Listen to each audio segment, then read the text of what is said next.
Tyler Orton from Business in Vancouver back with us. Good morning, Tyler. Good morning, Steve. Well, WestJet has decided to fly to London. Yeah, the big news here is that they'll be flying in their wide-body 767-300 series aircraft. Now, last summer they began flying for the first time transatlantic over to Dublin, Ireland, but those were in smaller 737 aircraft. So if you're flying from Toronto to Dublin, you had to stop and refuel in St. John's and then continue on from there.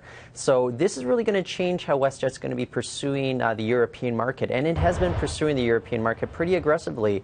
Like I mentioned last year, that was the first time that they had entered Europe, and just back in January, they announced a code-sharing agreement with Condor Air in order to get people from smaller Canadian cities, say like Kelowna, they would be able to fly to a connecting city like Vancouver, all on the same itinerary, and then fly directly over to Germany from there. So they're pursuing Europe aggressively, and like we know, WestJet, they've always been very good about offering lower fares as well. So it may cost people less to get over to London than it ever had been before. So right now, they're going to be announcing schedules later on in the summer, and we can expect that service to London on WestJet will begin in spring of 2016.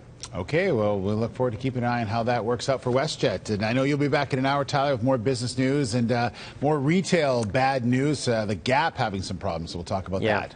Okay, thanks, Tyler.